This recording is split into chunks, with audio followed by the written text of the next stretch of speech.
Welcome back to In Depth with Academia. It's Richard Price here, your host and the CEO of academia.edu. Thrilled you're joining today because, wow, we have a paper for you that's just, well, it's kind of provocative, honestly. But remember, as always, my job is to guide you through the latest in academic thought neutrally, not to promote or endorse any particular view.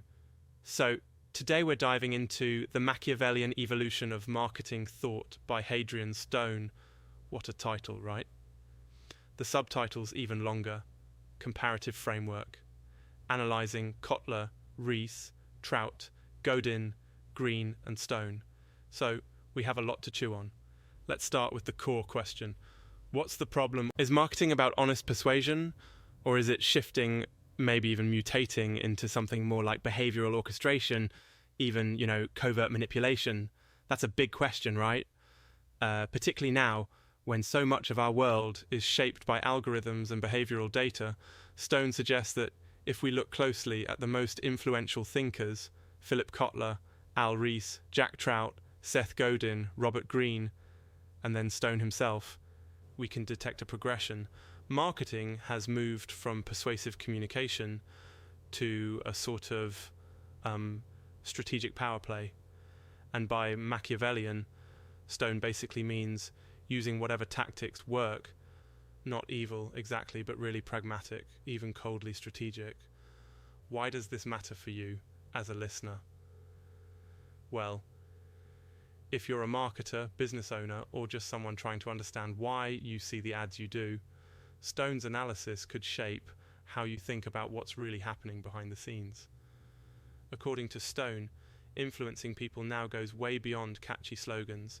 It's about shaping emotions, guiding behavior, even constructing entire realities.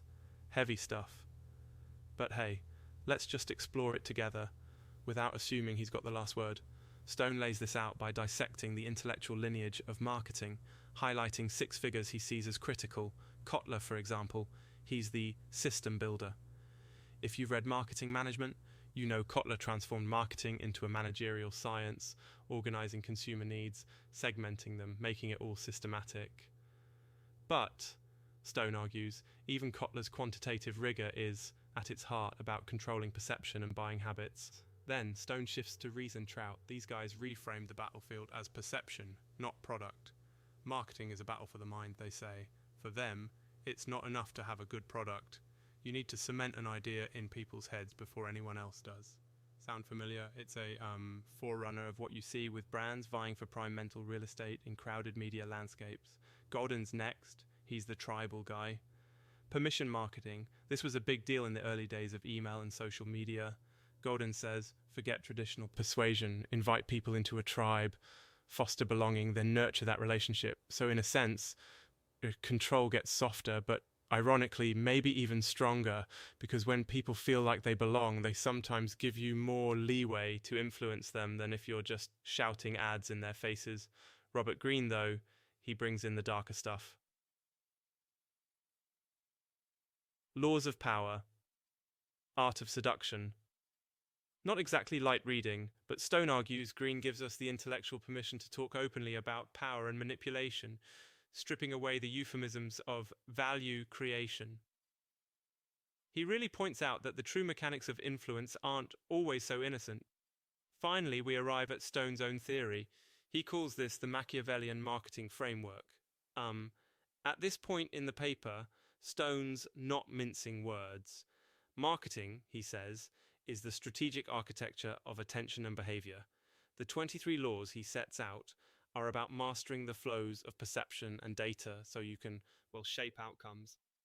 He also frames it as a turn, a kind of philosophical upgrade that attempts to tie together Kotler's management, Ries and Trout's perception, Godin's belonging, and Greene's unapologetic realism.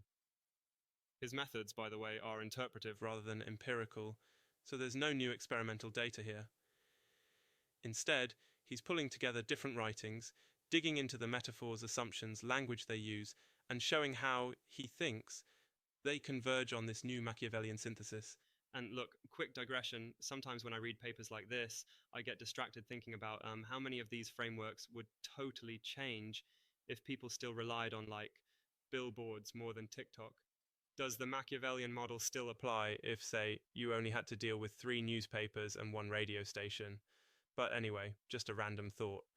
Wrapping up, Stone claims that the logical conclusion is that successful marketers will be those who command attention and shape perception, not by chance or by gut, but with systematic rigor, in this era, shaped by artificial intelligence and behavioral data. But he's also careful not to say this is morally right or wrong. He frames it as a reality check. So, what does this mean for you?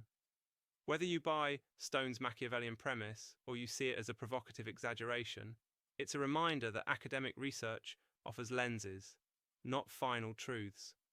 Marketing isn't static, and neither are the ways people try to shape your decisions. Remember, I'm not promoting these views, just laying them out for your reflection. Maybe you'll leave this episode a little more skeptical of the next marketing message, or maybe you'll just wonder why, suddenly, every cereal box looks like it's fighting for your soul.